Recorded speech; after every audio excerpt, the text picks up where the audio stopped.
جنات کی حاضری۔ سوال: بعض مرد اور عورت کو جنات کی حاضری آتی ہے، ان سے سوال و جواب کرنا کیسا؟ جواب: جنات سے آئندہ کی بات پوچھنی حرام ہے۔ مثلا میرا بچہ کب تندرست ہوگا، میں مقدمہ جیتوں گا یا نہیں، میری فلاں جگہ شادی ہوگی یا نہیں، میں امتحان میں کامیابی پاؤں گا یا نہیں، وغیرہ سوالات کرنا حرام اور جہنم میں لے جانے والے کام ہے۔ میرے آقا اعلی حضرت امام اہل سنت مولانا شاہ امام احمد رضا خان علیہ رحمت الرحمن فرماتے ہیں، حاضرات کر کے موکلان جن سے پوچھتے ہیں فلاں مقدمے میں کیا ہوگا، فلاں کام کا انجام کیا ہوگا، یہ حرام ہے۔ کیا جن کو آئندہ کی باتوں کا پتہ چل جاتا ہے؟ سوال: جن کی آئندہ کی بتائی ہوئی غیب کی خبر پر یقین کر سکتے ہیں یا نہیں؟ جواب: نہیں کر سکتے۔ جن کی بتائی ہوئی خبروں پر یقین بالکل نہیں کر سکتے۔ میرے آقا اعلی حضرت امام اہل سنت مولانا شاہ امام احمد رضا خان علیہ رحمت الرحمن فرماتے ہیں، حاضرات کر کے موکلان جن سے آئندہ کی باتیں پوچھتے ہیں فلاں مقدمے میں کیا ہوگا، فلاں کام کا انجام کیا ہوگا، یہ حرام ہے۔ اس طریقے سے پوچھنا جنات سے حرام ہے۔ جن غیب سے نرے یعنی مکمل طور پر جاہل ہے۔ جنات غیب سے نرے یعنی مکمل طور پر جاہل ہے۔ ان سے آئندہ کی بات پوچھنی عقلاً حماقت اور شرعاً حرام، اور ان کی غیب دانی کا اعتقاد ہو، یعنی یہ عقیدہ رکھنا کہ جن کو غیب ہے یہ کفر ہے۔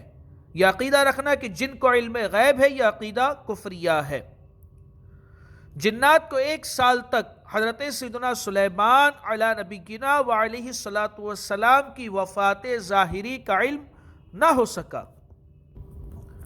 جنات کو 1 سال تک حضرت سیدنا سلیمان علی نبینا وعلیہ الصلاۃ والسلام کی وفات ظاہری کا علم نہ ہو سکا۔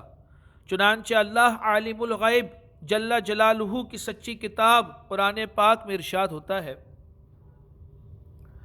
فَلَمَّا خَرَّ تَبَيَّنَتِ الْجِنُّ أَن لَّوْ كَانُوا يَعْلَمُونَ الْغَيْبَ مَا لَبِثُوا فِي الْعَذَابِ الْمُهِينِ۔ ترجمہ کنز العرفان: پھر جب سلیمان علیہ السلام زمین پر آیا، جنوں کی حقیقت کھل گئی۔ اگر غیب جانتے ہوتے، اگر جنات غیب جانتے ہوتے تو اس خاری کے عذاب میں نہ ہوتے۔ مذکورہ بالا آیت کریمہ سے ثابت ہوا کہ جنات علم غیب نہیں جانتے، اور اعلیٰ حضرت کیا فرماتے ہیں کہ یہ ماننا کہ جنات کو علم غیب ہے یہ کفریہ عقیدہ ہے، یہ کفر ہے۔ وفات سلیمان علیہ السلام کی حکایت، اب پوری حکایت سنیں گے۔ سوال: اس آیت کریمہ میں حضرت سیدنا سلیمان علی نبینا وعلیہ السلام اور جنات کے جس واقعے کی طرف اشارہ ہے، اگر وہ بھی ارشاد فرما دیا جائے تو مدینہ مدینہ۔ جواب: حضرت سیدنا سلیمان علی نبینا وعلیہ السلام کی عمر شریف 53 سال 53 سال کی ہوئی۔ 13 برس کی عمر میں آپ علی نبینا وعلیہ السلام کو بادشاہت ملی۔ 13 برس کی عمر میں آپ کو بادشاہت مل گئی تھی۔ 40 برس تک 40 ایئرز تک آپ علی نبینا وعلیہ السلام تخت سلطنت پر جلوہ افروز رہے۔ 40 + 13 53۔ آپ علی نبینا وعلیہ السلام کا مزار فائز الانوار بیت المقدس میں ہے۔ حضرت سلیمان علیہ السلام کا مزار بیت المقدس میں ہے۔ آپ علی نبینا وعلیہ السلام کی مثالی وفات ظاہری کا ایمان افروز واقعہ بھی سن لیجئے۔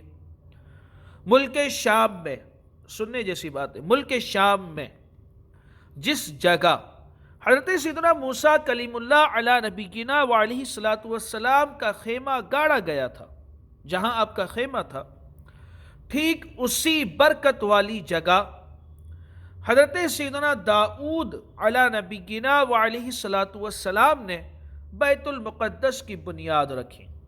ٹھیک اسی جگہ جہاں حضرت موسیٰ علیہ السلام کا خیمہ تھا۔ کنہوں نے بنیاد رکھی بیت المقدس کی؟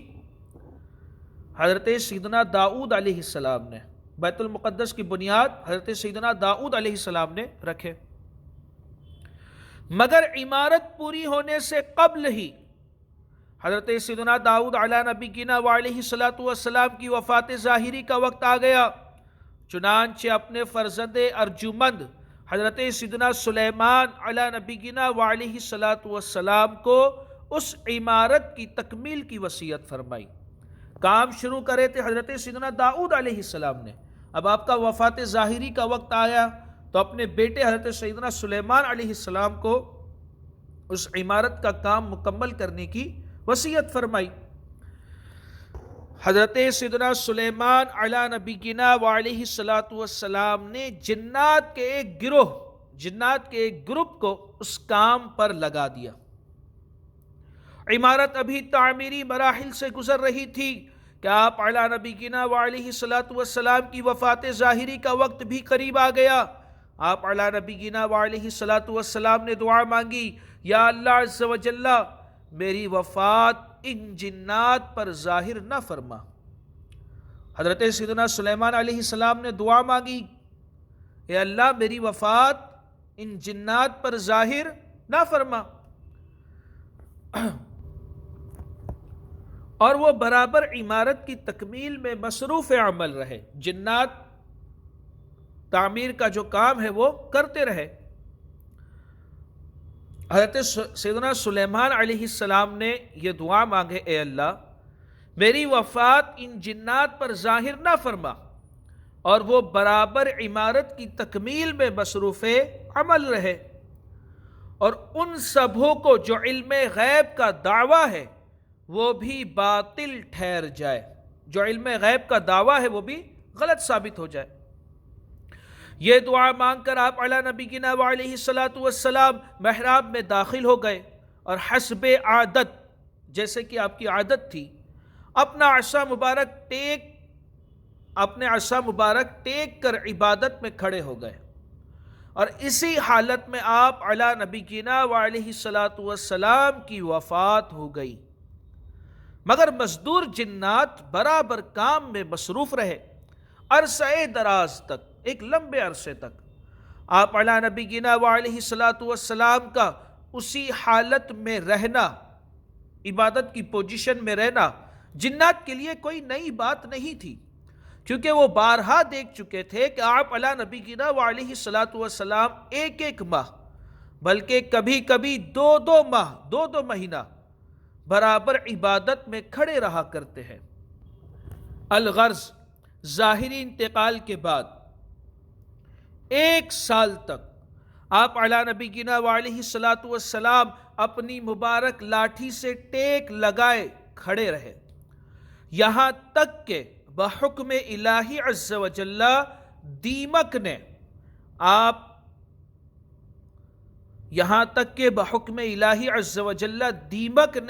آپ علیہ نبینا وعلیہ الصلوۃ والسلام کے عصا شریف یعنی مبارک لاٹھی کو کھا لیا، اور یوں آپ علیہ نبینا وعلیہ الصلوۃ والسلام کا جسم نازنین زمین پر تشریف لے آیا۔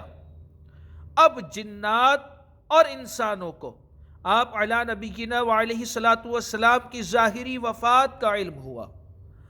اللہ رب العزت کی ان پر رحمت ہو اور ان کے صدقے ہماری مغفرت ہو، آمین بجاہ النبی الامین صلی اللہ تعالی علیہ وسلم۔ تو کلام پاک سے ثابت ہوا حضرت سلیمان علیہ السلام کے واقعے سے کہ جنات کو علم غیب نہیں ہے۔ اگر ہوتا تو 1 سال تک دن رات لگاتار کام کیے جا رہے کیونکہ انہیں علم ہی نہیں تھا نا۔ کلام پاک کی آیت میں یہی چیز تو بیان کی گئی، ترجمہ کنز العرفان۔ پھر جب سلیمان علیہ الصلوۃ والسلام زمین پر آیا، جنوں کی حقیقت کھل گئی۔ اگر غیب جانتے ہوتے تو اس خاری کے عذاب میں نہ ہوتے۔ تو یہ عقیدہ رکھنا کہ جنات کو علم غیب ہے، یہ کفریہ عقیدہ ہے۔ وآخر دعوانا ان الحمد للہ